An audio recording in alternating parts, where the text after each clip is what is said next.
Well, welcome. Astrid, you've joined us right away, but usually like to start with a little introduction and also some announcements. So this week for announcements, I just want to reiterate that the Hudson Valley Textile Project has a GoFundMe. It is still going on. This is to help fund Clean Fleece New York, which is a scouring facility that's being built in Mechanicsville, yes, good. Mechanicville in New York. And we had a great meeting about it today. We're really excited about all of the movement that's happening. Mary Jeanne, do you want to share anything specific Yes, about that scouring we do. facility? We have a great building in Mechanicville, plenty of room for growth. We have our dryer here, our opener here. We've started taking in wool. We hired an operations manager, and we just heard from our freight company that our scouring line is now in the U.S. All it has to do, the ship has landed. Our ship came in. It just has to come across the country. And we really need folks' help to get this building fitted up. They call it fit up, so that the machines will all be plugged into electricity and the water and the sewer. So we have a $15,000 goal. We're at 9,300 right now. I don't even need a calculator to know we only need a little over 5,000. So if everyone listening, I sound like I'm on public radio. If everyone listening would just donate $100 right now, and we already have 37 people on, if every one of you donated $100, we would be more than halfway to the end where we need to be. So it's just GoFundMe, look for Hudson Valley Scouring, or go to hvtextileproject.org and click the Donate Now button. And thank you so much, everyone. Wow, we have people joining us tonight from all over the world. And I think that really speaks to how impactful and exciting our guest for tonight is.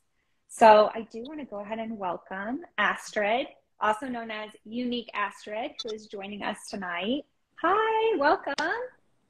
Hi, thanks for having me. I mean, this is so exciting. I love fiber, and then being able to talk about fiber in front of people is so awesome. Well, we loved meeting you in person, Astrid. It was so nice of you to come to our booth at Maryland Sheep and Wool. Can you believe it's only 3 months till we're there again? I know. I have a friend that I'm not able to make it this year, but I have a friend who lives nearby, and we talk constantly, and he counts the days. And every time I see him, he goes, it's only 90 days or however many days till Maryland Sheep and Wool. It's so exciting. And we so appreciated your order and you entrusting us with spinning that beautiful fleece. I know your plans for weaving with it kind of got sidetracked with your family's move, but now you're closer to us. You're in South Carolina now, is that right? Yeah, we move around constantly, and this was a very unexpected move. We found out at Convergence, and so I was enjoying my summer and leaving, and then ended up finding out that in a few months we'd be in an entirely different state. So, well, you're a very good sport. When I was a teenager, my dad moved a lot too. He wasn't in the military; he was a school superintendent. But it's sort of the same thing. You keep moving from school district to school district. And I'll tell you what, I was not cheerful. I didn't just go build a she shed and set up my stuff again. I went into real tailspin, like I was a bad girl. And it's so nice. Moving has the way of bringing that out in people. Right? And it's so nice. Yeah. I may have had a similar Yeah, so Hannah and I became bad girls, and you just keep going with your fiber passion. Can you fill people in who may not know you? When I keep talking about my dad and your dad, I think they may think you're in your 20s, and maybe you should start it at who you are and what you're doing. I know people guess my age all over. Like, I started classes a couple weeks ago, and someone asked if I had a husband and kids. Like, I'm And then sometimes people actually guess your age. It's all over. Um, so I am a 13-year-old weaver, spinner, and garment designer, and I picked up this fleece um, a while ago, about a year ago now, beginning of last year, and I personally do not like processing fleece on my own. Um, it's not one of my favorite things to. I've tried so hard to learn how to process fleece and how to actually properly scour, and it's a really challenging thing that you seriously have to commit to learning. And it was something that I could not do. No matter how much I tried, I didn't have the skills to scour. And so then I started researching mills, as many mills as possible, and that's when I came across you guys. And we're so glad Am I you frozen? did.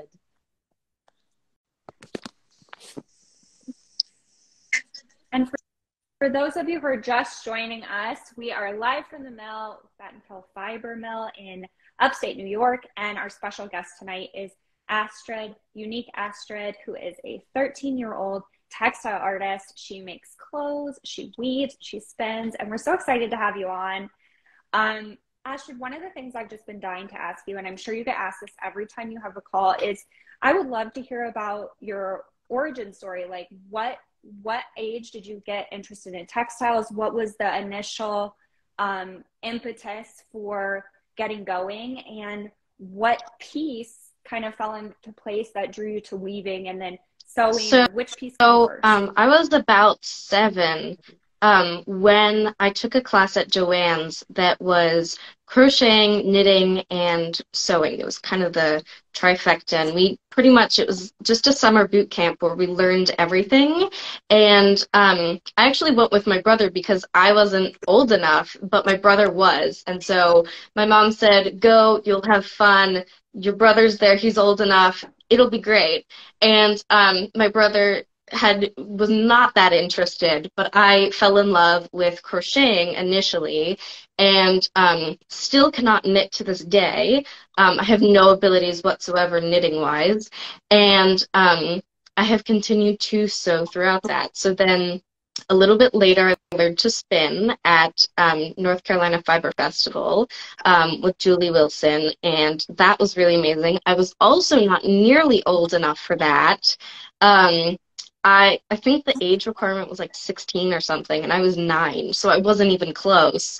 Um, and then learned to weave from the guild, and then I really just went down the rabbit hole. Like so many kids learn to crochet or knit from family members or wherever, and then for me somehow it just like blew up into something totally insane.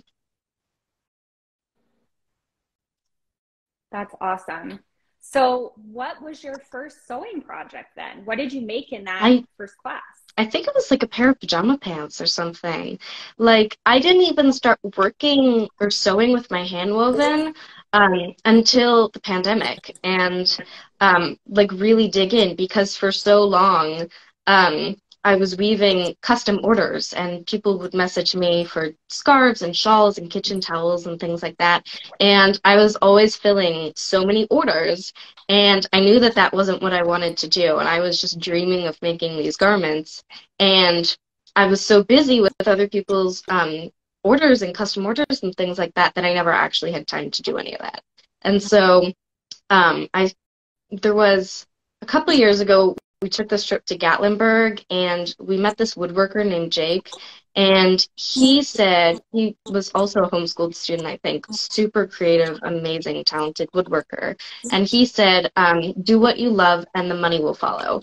And so then when was finally like, I am so wanting to make these garments, and I finally did, and then it became what it is today and slowly grew and grew into magazine articles and Instagram and so much more from just learning to crochet and do all those little things so many years ago.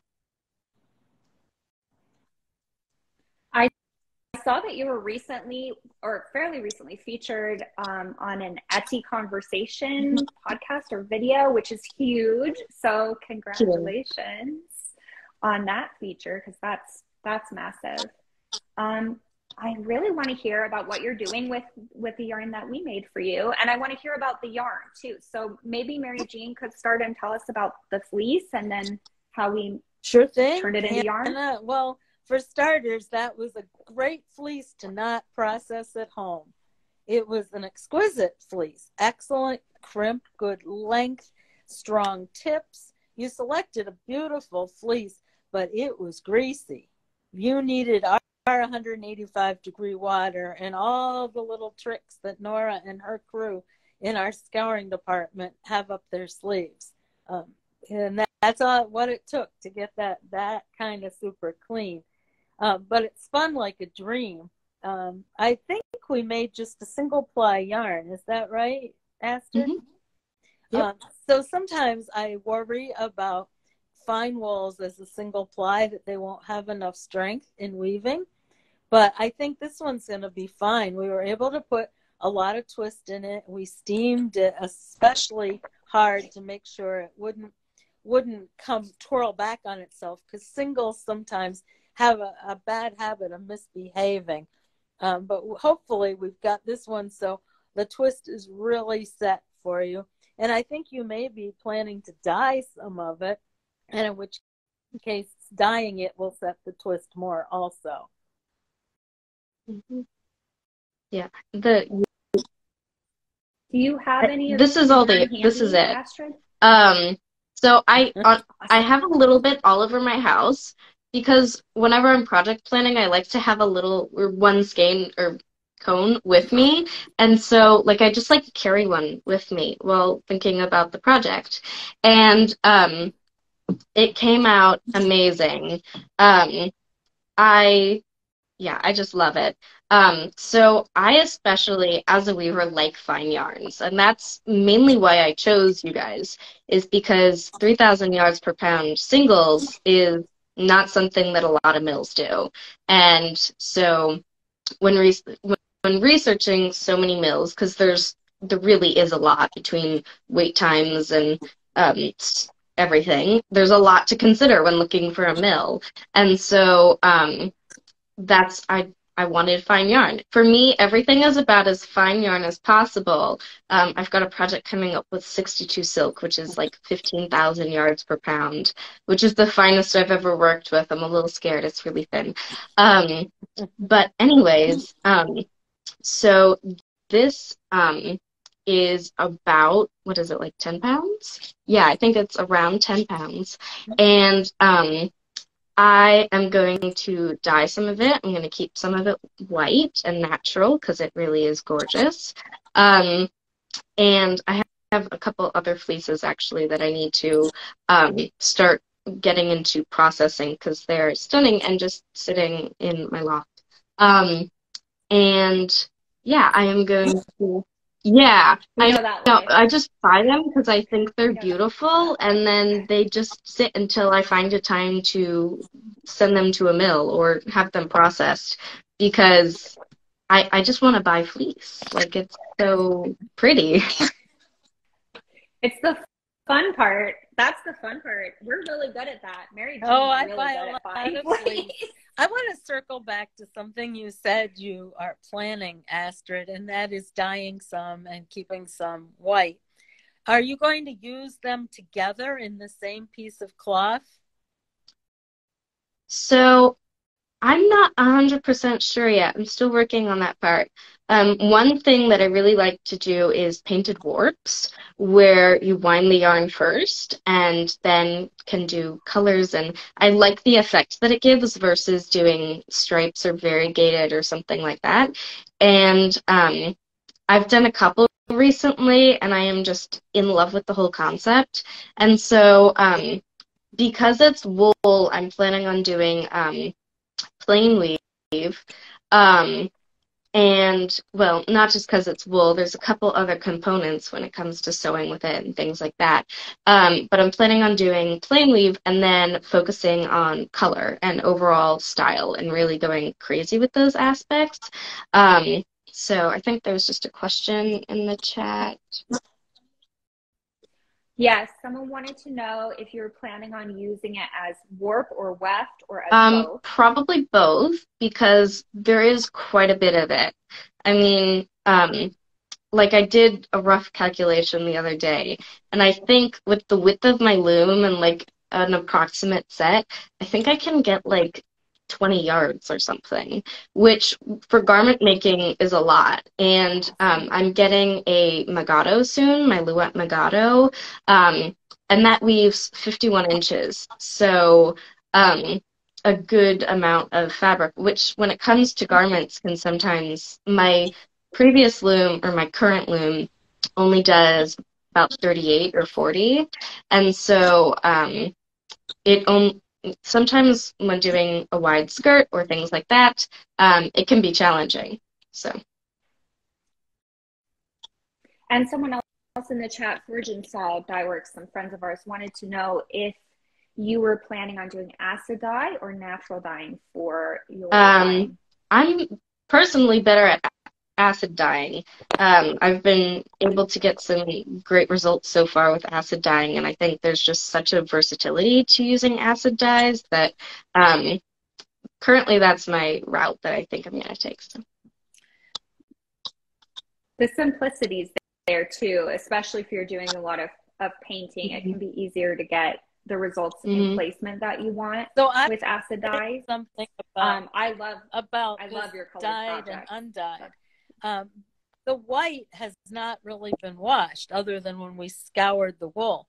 But after the yarn was made, we just put it right on a cone from our spinner. So if you're planning pieces of white, sadly, you're going to need to wind that off into a skein and wash your skein with the same amount of hot water as you're setting your dye.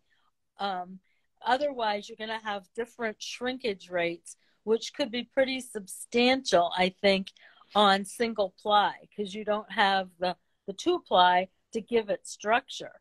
So just that word of caution, and maybe you end up your white wouldn't really be white. You might dye all your white like Tasteful Tan just to get it so it had been dyed the same shrinkage and fulling as the colors. Yeah, well, and I can do that once I've wound the warps too, so I don't have to unwind and then make warps. True, very true.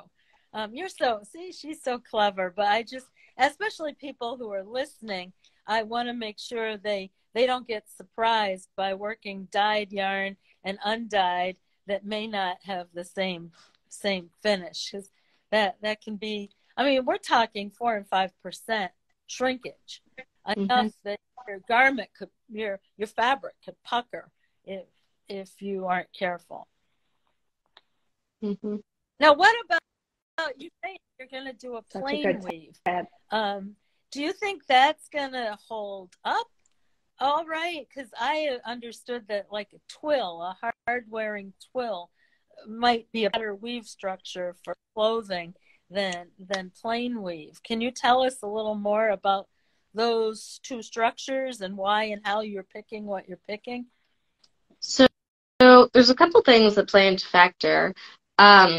Number one, I like to set my weaving usually a little bit on the looser side, and so for twill you usually go tighter, and that would mean using up more yarn a little bit quicker based on inches or yards or however you want to put it, and when depending on the details and designs that I plan on doing later, sometimes if I want to embroider in it or certain sewing techniques that I might want to do later, they usually work better with a plain weave and something that's just a little bit better interlaced. As far as how it holds up, I don't know. That might depend on the wool and depend on the fleece. And that would require an insane amount of sampling, and I don't like sampling. It's so tedious. Um, and so I don't know. It depends. But right now I'm leaning towards plain weave. And that is a good point about that fine wool that's gone into that yarn. Even though we twisted it just as tight as we could on the spinner, and you're going to dye it, and that's going to kind of full it a little, you still could end up with it's pretty soft and a lot of short fibers. So wear-wise, it's definitely going to, if you wore it a lot, it would start showing pills under the arms. You might sit a seat if it was in a skirt. Now you can address some of that with a lining, but the problem with lining is you lose some of your natural movement. It may end up giving your garment too much structure. So I'm just really nervous. I know you hate sampling, but maybe you should just do a little 6x6 twill and a little 6x6 plain weave, and really work them hard and see what happens to your really soft wool in that plain weave. And we got a question, if you want to answer it in your answer here, but someone was asking what kind of garment you're making, because that might also impact your structure. Well, and I just want to comment on that too real quick, what you said before, MJ. That's partially why I added silk. Is it, number one, it helps with the loss that you get when it goes through processing. Number two, it really does hold up really nicely, and with those short fibers and things like that. So yeah, it's something that I'll totally take into consideration. I forgot about silk. I completely forgot that how we did that is after we washed and carded it, we combed in some nice mulberry silk at our pin drafters. I completely forgot that you had the presence of mind to see, look, and this is the difference between 63 and 13, that I can't remember what I had for breakfast, and much less that we put silk in, but silk will completely change the whole conversation we just had. That it will definitely help it from giving you trouble, like when you sit down. But let's get back to what is it you're making, because maybe you won't ever sit down in it. So, I don't plan on making this garment for a little while. I know it's so exciting because I just got the yarn, but I have a couple projects to do first. And this is a lot of fabric or a lot of yarn, and it will make quite a bit of fabric. So I'm actually kind of planning on making a few things.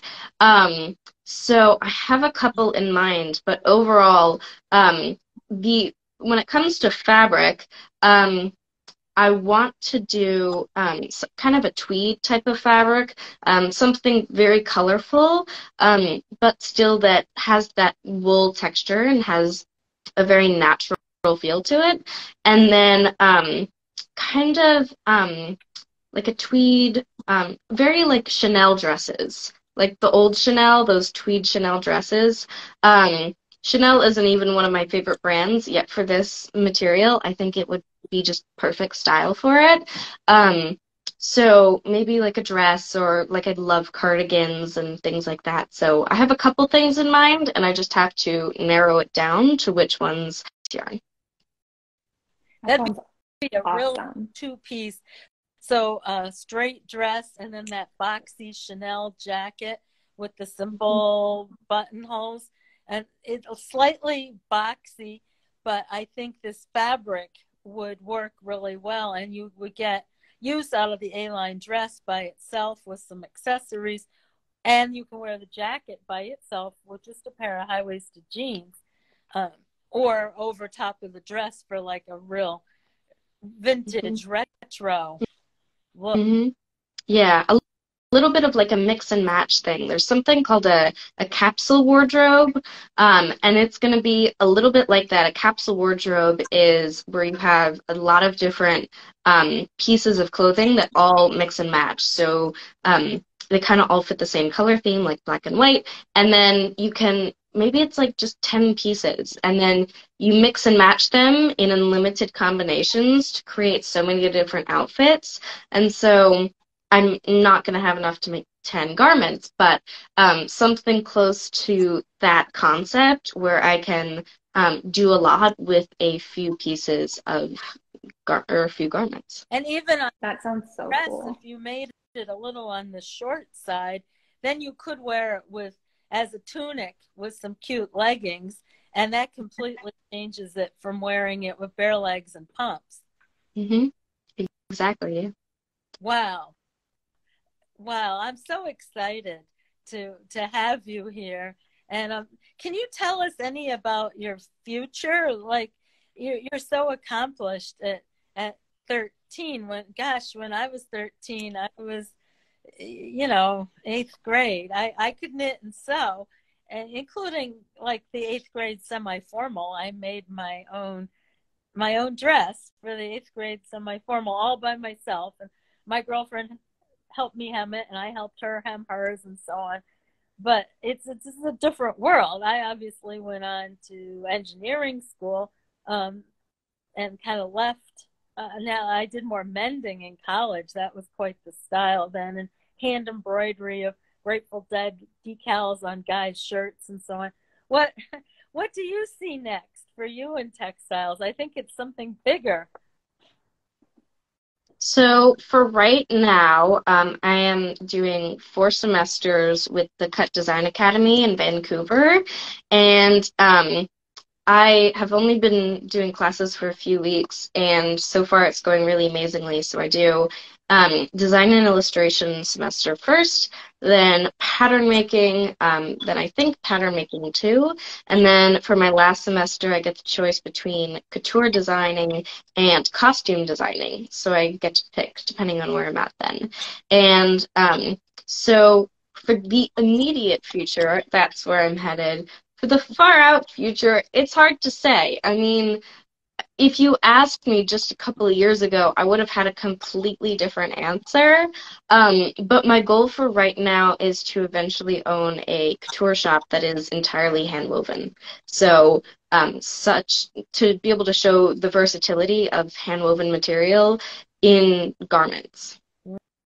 Wow. So the president, as opposed to the first lady. Do you see where I'm going with that? The president could wear to her inauguration a suit that was made by you out of only U.S. sheep, spun only at one of the U.S.'s finest spinning mills, of course, and woven and by you and tailored to be worn by the president for her inauguration. Mm-hmm. Wow. That would be a dream. Mm-hmm. Wow. I just think it's so cool what you're doing. I at 13, I definitely wasn't thinking about what my next move. And I went to fashion school, but I wasn't thinking about it at 13. So it's really cool that you have something so early in life. I feel like people said that to me a lot when I was kind of coming up. Like, they were excited that I was excited about wool. And I know for a fact that you get a lot of that same excitement back from weavers in the weaving community as well. I saw some of your Convergence videos, which I sadly missed Convergence, but it was right in my backyard. And I want to hear from you how weaving, navigating, learning about weaving has been for you. Where did you attend a lot of events to learn more, or are you mostly learning online? I mean, I really learned from all over, whether it's mentorship or conferences, and there's Jane Stafford, who's just incredible. So I really have picked up things from everywhere. I started mainly with Kelly Casanova, because she has tons of introductory classes. Rigid heddle looms, table looms, and then a little bit on floor looms. But then when I really wanted to get into design and construction and floor loom weaving, then I went to Jane Stafford. And then from there, I kind of just bounced around, like between workshops, and the Guild has also been amazing. again, we've moved around a bunch, so I'm now a member of 8 guilds. I've been keeping track because for my resume, I have to keep track of 8 guilds.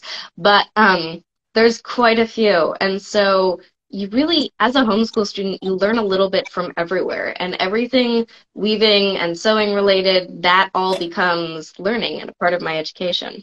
That's awesome. Wow.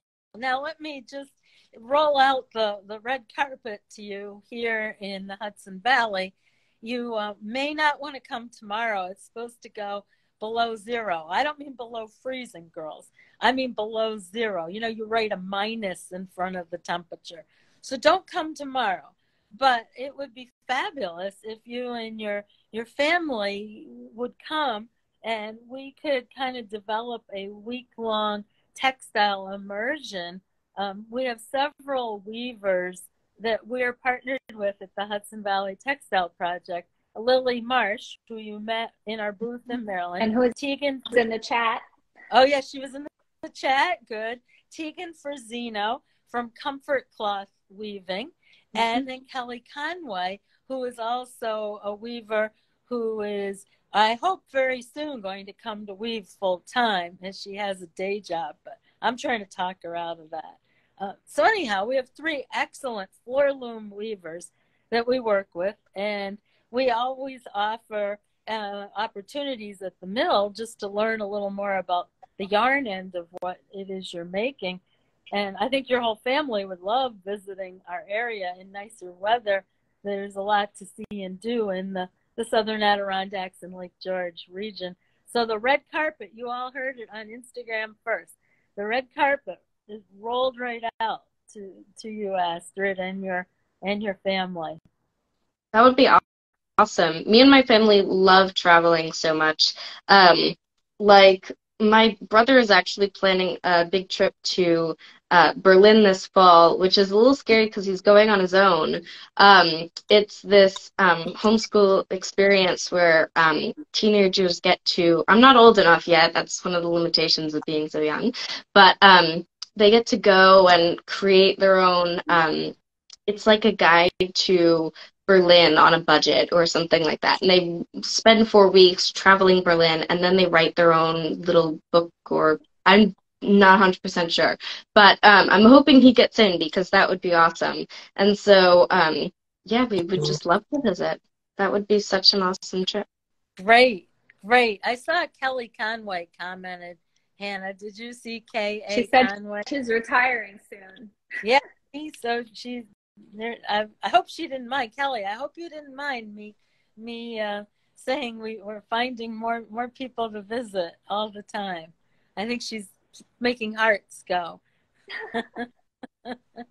So, Astrid, one of the things that we're doing at Battenkill Fibers that you might like to go with, and we'll take anyone at any age, is we're going on a textile tour of Estonia and Latvia.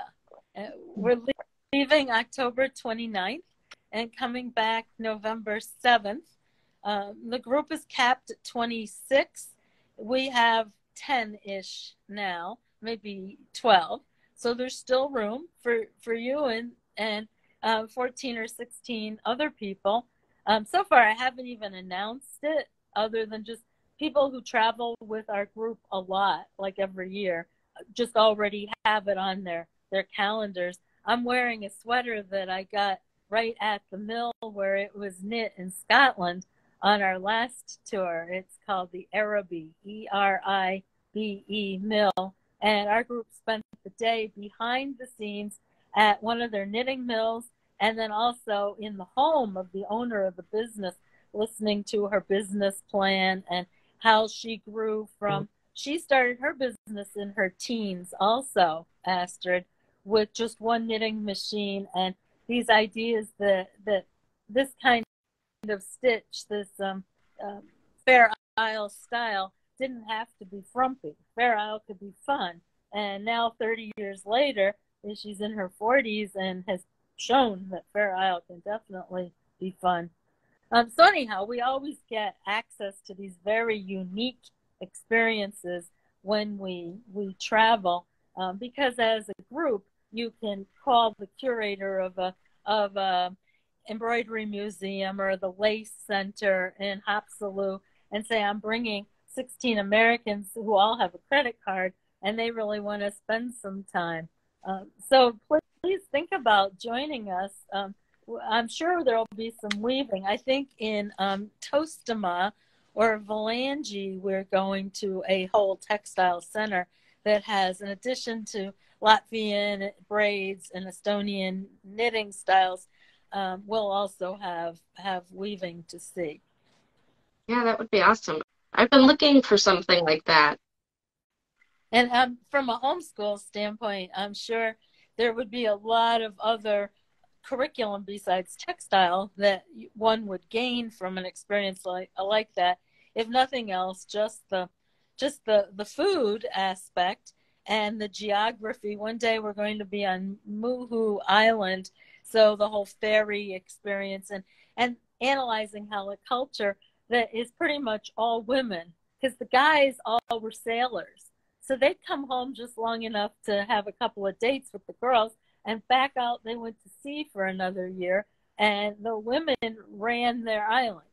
And it's a very fascinating concept that we're looking forward to spending that as a whole day. And you all know for me that since I'm not a big boat person, that it must be really cool if I'm willing to go on the ferry just to get to this island. And people are asking about the cost of those trips. We will be releasing all that information. You should just follow MJ Packer, who was just talking, and she will get you more information about those knitting tours as they open up. And we have the registration form set. Perfect. And so I can say right now that it's $3,450, $3,450 per person, double occupancy. Includes all your meals, all your hotels, all the admissions to all the experiences. You just have to get yourself to Tallinn, Estonia. You can come. So why we don't include airfare is so many people come from all over North America on these trips with us that it was too hard to make everyone meet us at JFK. So we started just saying, you're on your own. And that's why it's only $3,450. It's so reasonable because it does not include the international air. The other thing is a lot of the folks that travel with us are young people who have friends from like a year abroad thing, or who are still in London or Paris or whatever. And so they want to come a few days early. If you're going to cross the ocean and spend some time, like if your brother's in Berlin, then you might fly into Berlin first and spend a few days with him on your way to us in Tallinn. And then the other thing about the air travel is some people bring a loved one who doesn't knit. And so they'll cross the ocean together, and then that non-knitter goes and plays golf or does whatever, and then 8 or 9 days later they meet back up. Mm-hmm. So there's a lot of permutations on why we just sell the trip. And our guide for this trip is Andrew Hutter, who was our guide in Norway and our guide in Denmark. And he's a riot. Everyone really loves our trips that have Andrew with us. So that's another like selling point of why this trip is better than some others. We tried to get him to come to Scotland, and so it was no challenge. They spoke English. How long are those trips? Are they? This trip is going to be 9 nights and 10 days. And the interesting thing about this one is there's no backtracking. We're going to start in Tallinn and work our way down to Riga, which is the capital of Latvia. So we're going to do Estonia first and then spend the last few days in Latvia. So we're ending with Latvian braids. We're starting with Estonian lace and picking up a bunch of embroidery and weaving and pottery and music. And there's a lot of nature.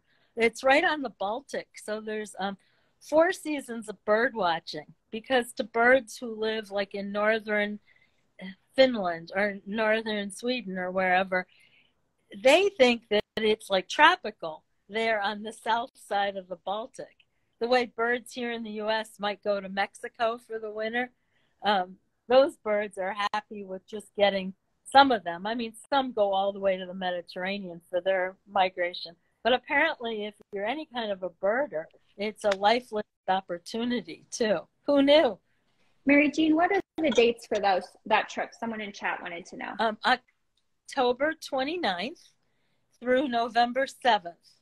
Okay. So I'm adding that now. Sunday the 29th, Sunday, October 29th, meet in Tallinn. Andrews found us a fabulous hotel right on the edge of the Tallinn Old Town, which is a UNESCO World Heritage Site. And we'll mainly just have a cocktail hour and a pop-up with a local indie dyer that Sunday night, and a nice supper in our hotel, and turn in early. Then on Monday, we're going to take a walking tour complete with food. So you walk from place to place and look at some historic building, and then you eat something. And then you walk somewhere else and eat something else. So it's a food tour with the history of Old Town added into it.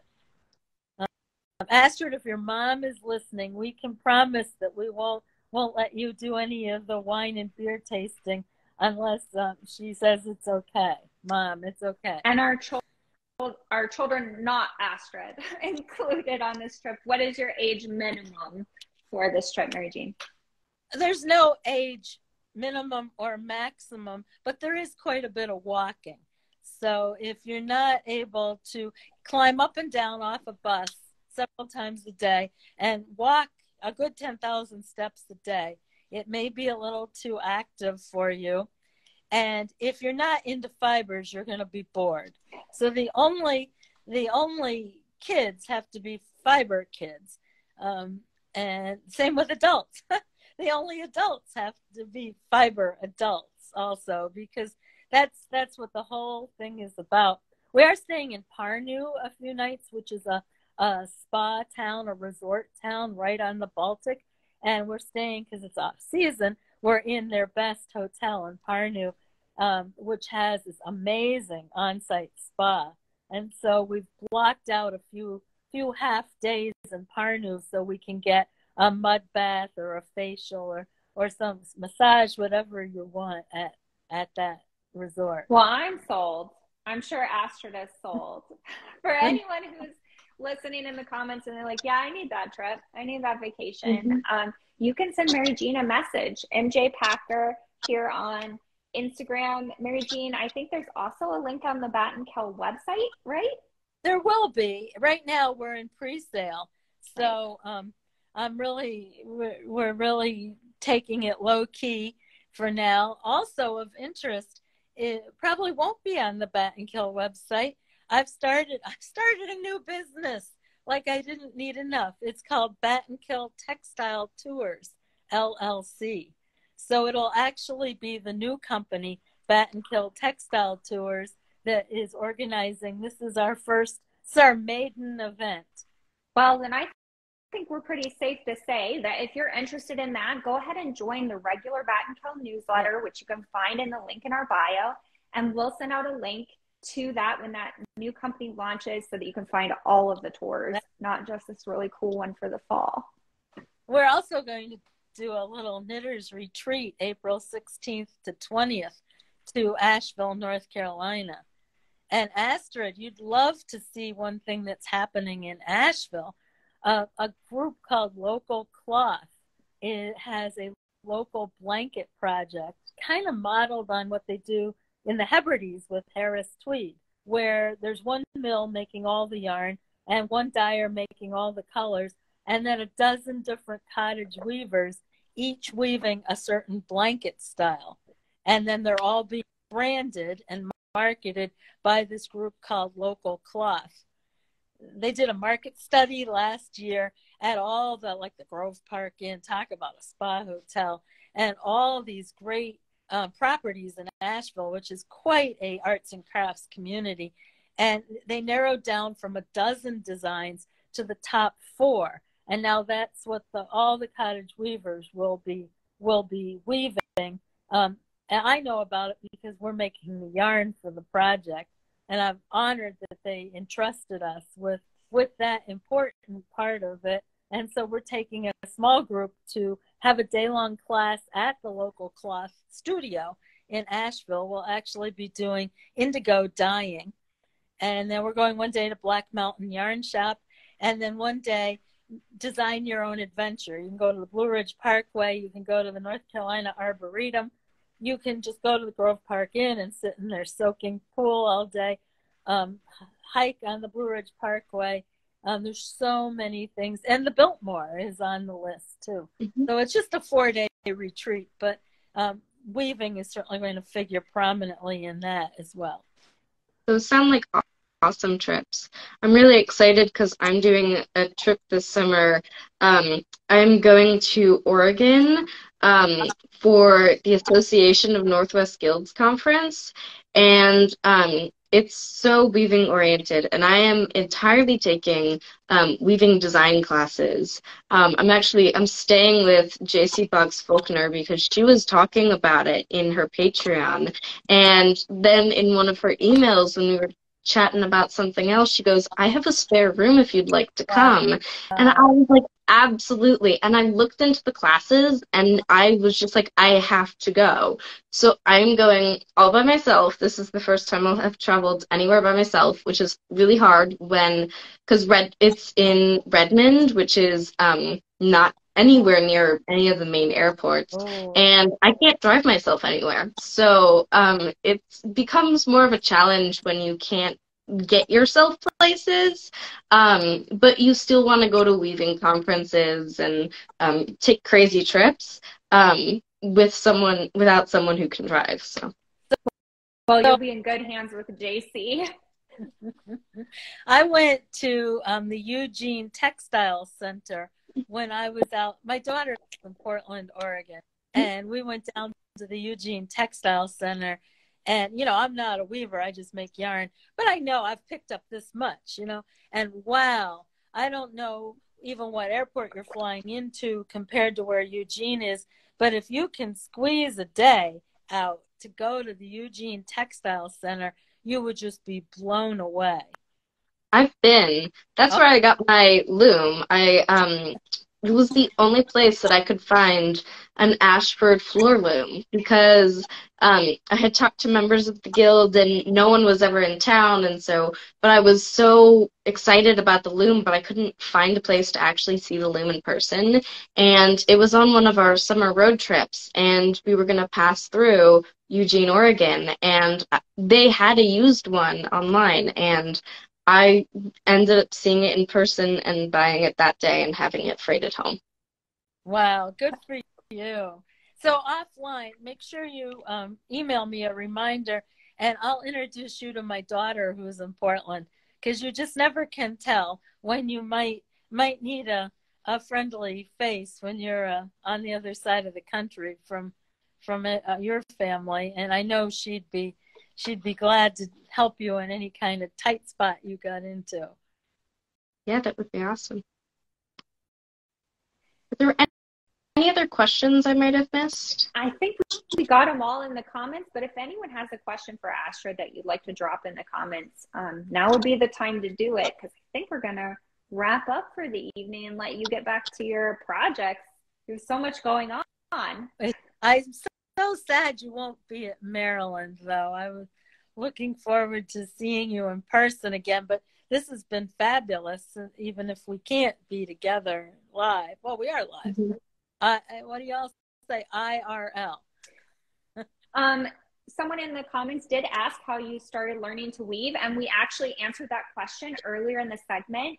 So I'm sorry you missed it, but this is recorded and we'll be adding it to our feed immediately after. So you can go back and rewatch and hear Astrid's origin story, because she is a total superhero. At 13, she's doing so much, and it's just really exciting to be able to connect with her. And thank you, Astrid, for taking the time to meet us and for choosing us to be one of your spinning partners. We see your star and your wagon's hitched to it, and it's going places. And we're delighted to just be swept along here with you. Well, thank you for having me, and thanks for making a stunning yarn because I hope I can make something really amazing out of it. I know you will. We can't wait, huh, Hannah? We'll have to have you on as soon as you're done so that we can see what you've made and give people a progress report. Well, wait till she wins the National Make It With Wool contest with it. She'll be on the cover of Vogue. That's the hope. That would be amazing. So as a spokesperson for the modern wool industry, that's what it's going to take. Not Vogue Knitting. I'm talking Vogue, the Vogue magazine. And there she is. And that's what it's going to take to get Americans really recognizing the capabilities of wool, multi-dimensional capabilities. So we're rooting for you any way we can.